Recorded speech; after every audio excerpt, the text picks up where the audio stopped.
Jai Hare Krishna. Então hoje é o Bhagavad Gita, o capítulo 7, Jnana Vijnana Yoga, a yoga do conhecimento e da sabedoria, né?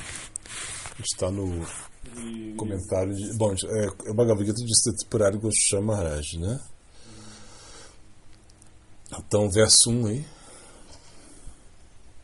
Texto 1. O Senhor de Sri disse: escuta, ó Partha, como é que com a mente apegada a mim, praticando yoga e tomando refúgio em mim, você poderá conhecer-me completamente sem dúvida alguma? Comentário: havendo concluído o 6º capítulo, enfatizando a devoção para si mesmo, Krishna continua falando a respeito da devoção ao começar o 7º capítulo, enquanto que o conhecimento do ser, tu, foi revelado nos primeiros 6 capítulos. O conhecimento daquilo com que o ser tem que se unir através do amor, tat, dele, é revelado ao longo dos capítulos 7 ao 12, sendo assim o famoso dito no Upanishad, Tattvam-asi, tu és dele, será explicado. Quando Krishna disse a Arjuna que fixasse sua mente nele, Arjuna naturalmente se perguntou como é que uma pessoa pode fazer isso. Percebendo sua pergunta mental, Krishna fala aqui sem esperar a que Arjuna pergunte, entusiasmado ao poder estar falando de forma direta a respeito da devoção através da qual Krishna pode ser conhecido completamente. Nos 6 capítulos anteriores se descreveu o conhecimento a respeito da semelhança do ser espiritual individual com Brahman, assim como a natureza dos aspectos do absoluto conhecidos como Brahman e Paramatma. Agora, nesse capítulo, Krishna analisará o aspecto do Supremo conhecido como Bhagavan. Bhagavan constitui o aspecto pessoal encantador do Supremo, repleto de forma morada associada aos passatempos eternos. A realidade existe, é consciente de si mesmo e possui um propósito. Como Brahman, Deus existe. Como Paramatma, consciência entre o jogo e como Bhagavan,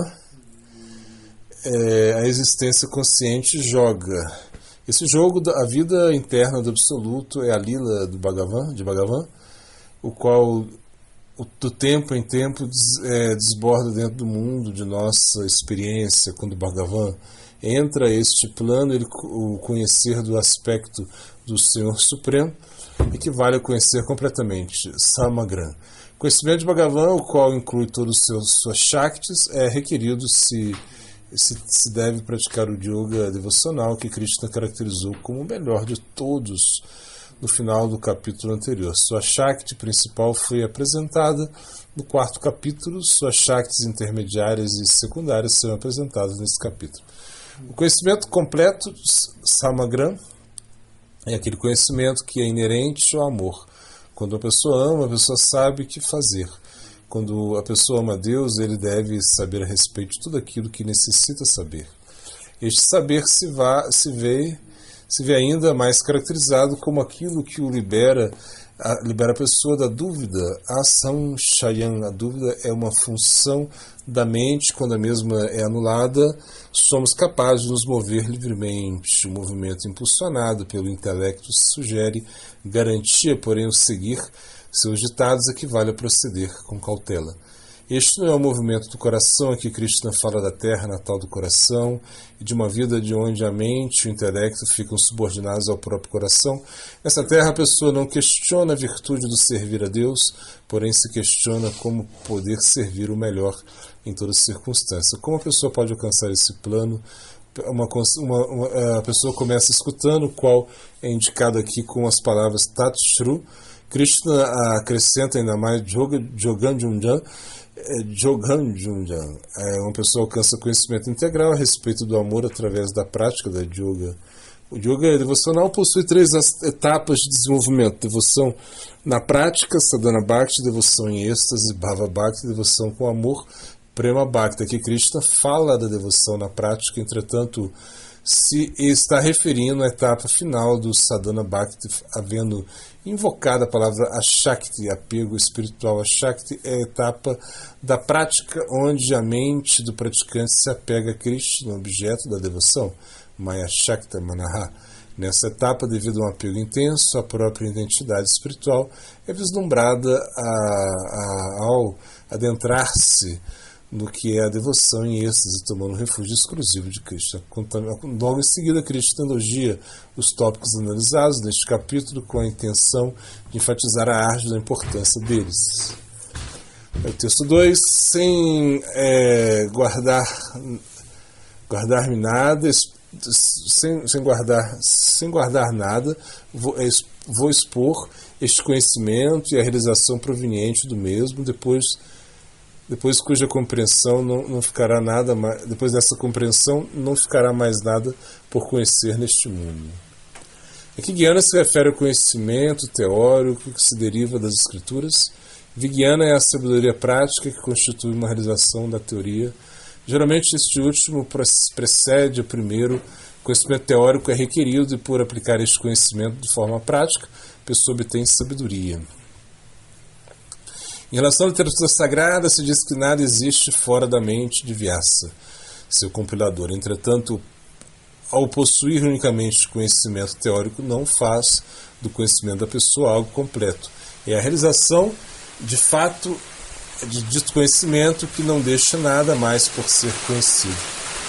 O conhecimento que Krishna explicará é o conhecimento de si mesmo, Bhagavan, e não o conhecimento das manifestações inferiores do Absoluto,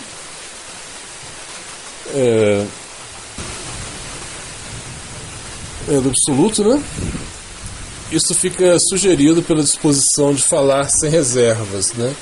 O conhecimento relativo à natureza do ser é mais confidencial que o conhecimento de como prosperar materialmente através da aderência religiosa. Mais confidencial ainda é o conhecimento relacionado à personalidade do Absoluto. Este conhecimento possui duas divisões relacionadas à sua opulência de Bhagavan e à sua doçura. Vishwanath Chakravarti Thakur comenta que essas duas divisões serão analisadas neste capítulo e por isso as palavras Jnana e Vijnana neste verso podem ser também entendidas como referindo-se a estes dois aspectos de Bhagavan.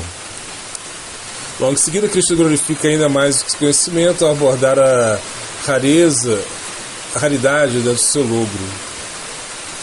Texto 3. Entre muitos e milhares de homens, talvez uma pessoa se esforce pela perfeição, e entre aqueles que têm alcançado a perfeição, somente uma alma muito excepcional me conhece em verdade. Comentário. Ainda que em um sentido todo mundo persegue a perfeição em certo nível, muito poucas pessoas estão interessadas em esforçar-se sistematicamente pela perfeição espiritual, de acordo com a literatura sagrada e o conselho dos santos. Uma razão que explica o opaco entusiasmo existente entre aqueles conscientes do caminho e a realidade do êxito. Neste verso, Krishna apresenta um ponto surpreendente, inclusive entre as almas liberadas, Siddhanam, apenas uns poucos conhecem a verdade. De acordo com o Sridhara Swami, o espírito desse verso é que, inclusive entre milhares de aqueles que têm aperfeiçoado mediante o conhecimento do ser, talvez apenas um, através da minha graça, me conhece em verdade como ser humano, como ser supremo. Krishna Mukunda, aquele que dá a liberação, se encontra por cima da liberação e do outorgar a graça àqueles que estão liberados, né? A perfeição deles conhecerá a perfeição. Conhecer a Krishna como Param Brahman é uma realização pós-liberada. O exemplo encontrado no Srimad Bhagavatam de Shukadeva Goswami serve para ilustrar esse importante ponto, ainda que ele mesmo era um Siddha liberado que havia realizado Brahman. Shukadeva se viu atraído à forma, qualidade do seu livro de Krishna. Qual é, então, a natureza de Krishna?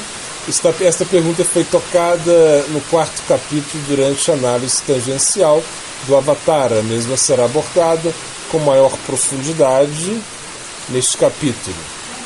Havendo despertado o interesse de Arjuna, Krishna falará nos versos seguintes a respeito de si mesmo em termos daquelas Shaktis, que constituem o mundo material. Primeiramente, ele falará de sua potência secundária, Maya Shakti, e logo de sua potência intermediária, Diva Shakti. Ele não fará isto com a intenção de explicar suas Shaktis em detalhes, senão para definir seu status ontológico. Tais Shaktis serão analisados em maior detalhe no capítulo 13. Texto 4. Terra, água, fogo, ar, éter, mente, intelecto e egoísmo. Esta natureza material minha se divide assim em 8 partes. E Krishna descreve brevemente a composição da matéria. A matéria constituinte unicamente das suas Shaktis. No próximo verso ele voltará a referir-se a tal Shakti, descrevendo como sua natureza inferior à potência secundária. Dentro de cada um deles, dos elementos mencionados, se encontram suas origens sutis. Terra, água, fogo, ar e éter são os 5 elementos grosseiros, conhecidos como Mahabhutas. Incluindo dentre eles se encontram 16 transformações dos 5 sentidos de aquisição de conhecimento: nariz, língua, olhos, tatos e ouvidos, os 5 sentidos de trabalho: mãos, pernas, genitais, o órgão da fala e o órgão da evacuação. O 10º sentido interno, a mente, os 5 objetos dos sentidos, manifestações do cheiro, do gosto, da vista, do tato e do som. Mente, inteligência e egoísmo são os 3 elementos sutis mencionados neste verso. Se contamos a mente entre os sentidos, incluindo tantos os sentidos de trabalho, já que a mente os dirige, como os sentidos de percepção, já que eles informam a mente, pareceria ser que a palavra manaha, mente, nesse verso se torna necessária. A mente por si mesma está incluída dentro dos elementos compostos, Mahabhutas, como um 11º sentido. Entretanto, aqui Manaha pode ser interpretado como referindo-se a Pradhana, a etapa não manifesta das 3 modalidades da natureza material, devido a estar correlacionada neste verso com a palavra Prakriti. A partir de Pradhana, o Mahatattva, o grande intelecto, se manifesta. Mahatattva, por sua vez, gera o Ahankara, o ego, qual é a base da identificação material, o qual, por sua vez, é a causa sutil dos objetos sentidos e a mente sentidos. Logo, os objetos sentidos, os sentidos se manifestarão. Surge a necessidade de que os sentidos se manifestem. Assim, na forma de um sutra, Krishna descreveu a potência secundária, a qual constitui a natureza material e suas divisões, e também ele indicou que a natureza material se encontra em si mesma separada dele, Bhina Prakriti. Esta é a explicação de Bhaktivedanta Swami Prabhupada. Nesse contexto, separada significa que dita natureza atua como se fosse independente de Deus, uma vez que Deus se põe em marcha, tal como um gravador de voz atua independentemente da pessoa cuja voz tem sido gravada pelo dito aparato. Se bem, ao mesmo tempo, seu funcionamento segue sendo completamente dependente da pessoa que opera. Entretanto, o mundo tal qual experimentamos não consiste meramente de matéria. Portanto, logo em seguida, Krishna descreverá a Diva Shakti, cuja natureza é a consciência. Bom, Murtita Kashaya, glossário, seu único objetivo da vida é Krishna, 2 pés no mundo espiritual e um olhar no mundo material. Bom, agora vamos para o Siddhanta. Vamos lá. Siddhanta.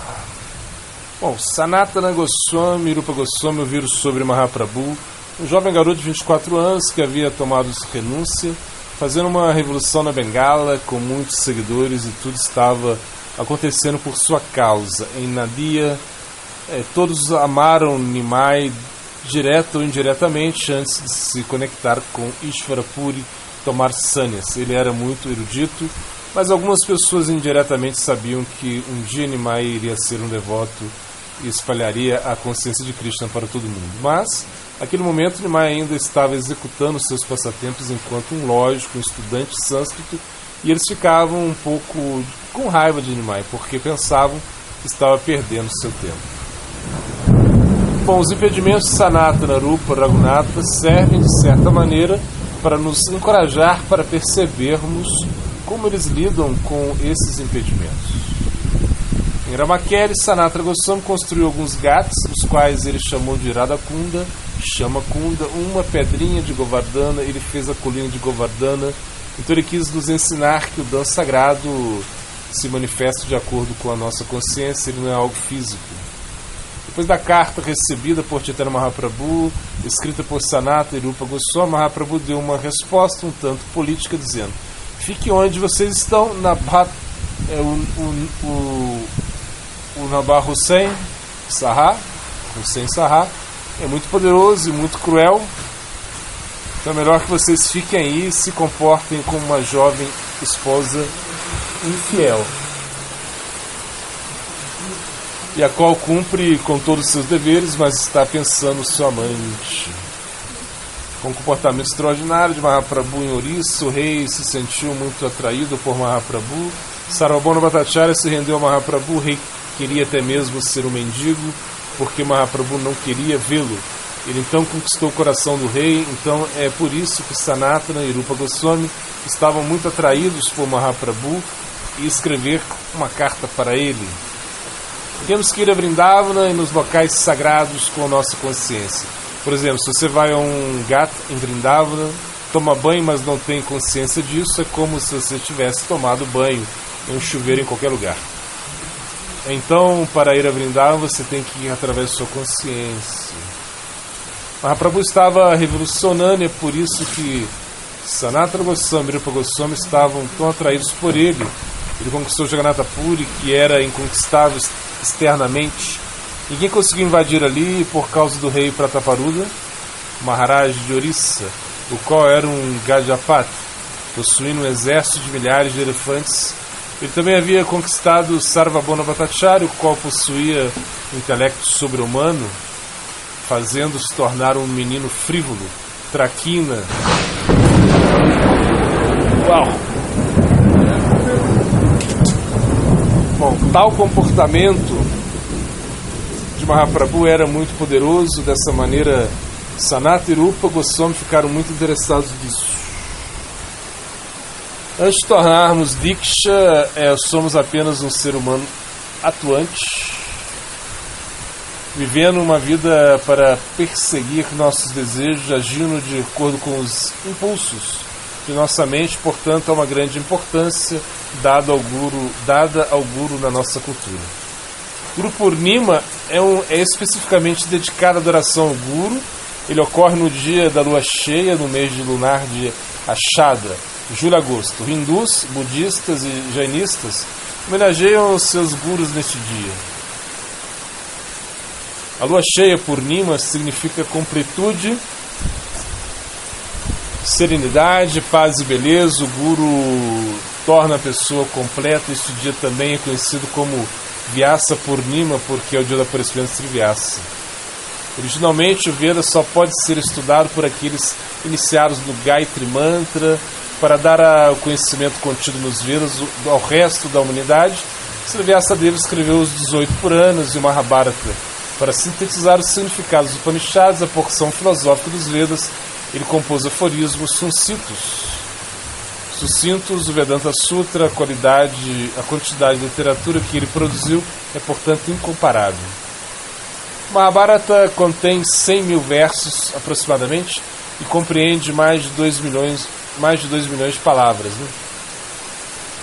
É 8 a 10 vezes maior do que a Ilíada de Odisseia juntas. Ilíada e Odisseia juntas. Os 18 Puranas são, então, 4 vezes o tamanho do Mahabharata. No Guru Purnima há uma certa aliança entre a Lua e os planetas, que cria uma receptividade da mente para alcançar a graça do Guru. A Lua é a divindade que preside a mente, que é o instrumento-chave da elevação espiritual. O requisito aparentemente simples de seguir a orientação do Guru é quase um obstáculo intransponível para o buscador espiritual moderno, porque isso requer rendição.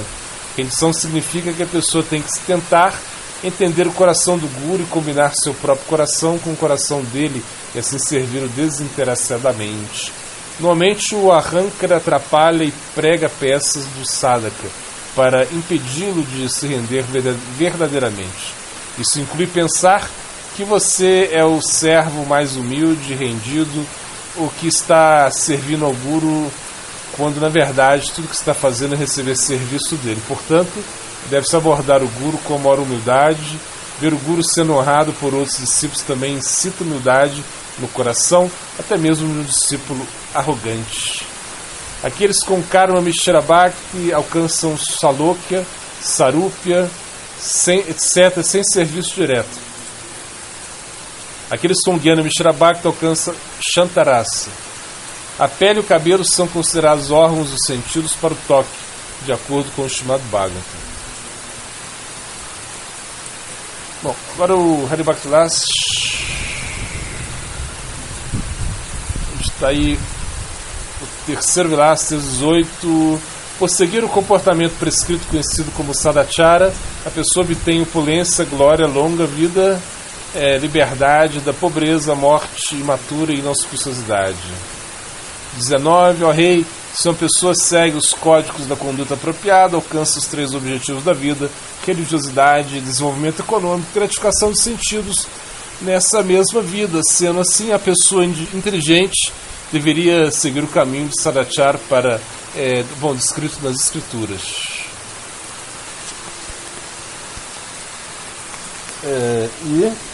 Vamos aos versos. Bom, agora a gente está sem verso ainda, né? Vamos só recordar os versos.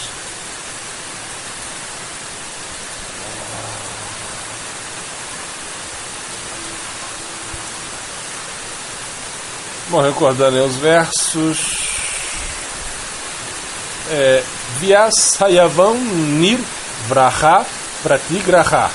Aceitar apenas o que é necessário para manter o seu corpo e alma juntos, né?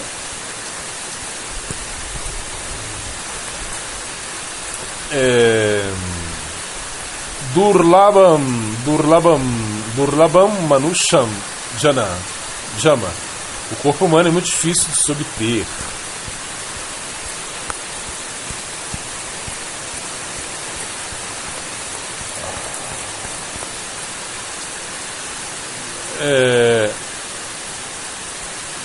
Tena Tyaktena Bunjinta. Portanto, todos devem aceitar apenas as coisas que lhes são necessárias, que foram reservadas como a sua cota.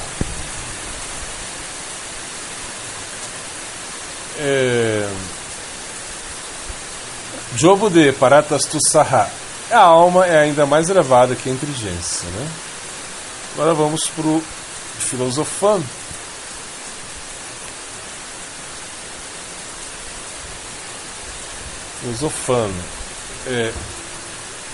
Não podemos controlar as impressões que os outros têm ao nosso respeito. E o esforço de fazê-lo só degrada o nosso caráter, né?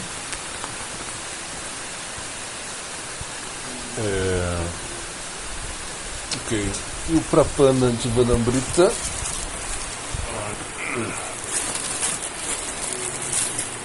Vamos lá, Prapana de Vanambrita Jai.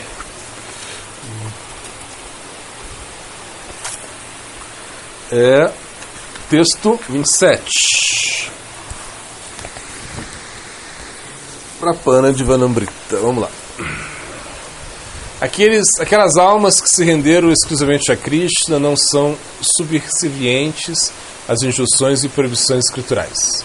Ó rei, quem abandona todas as obrigações mundanas e de todo o coração se rende a Mukunda, o refúgio exclusivo de todos os seres, em todos os sentidos, tal pessoa não está mais endividada para com os semideuses, sábios, outras formas de vida, amigos e parentes, a humanidade e os ancestrais. Essa vai ser meu bem.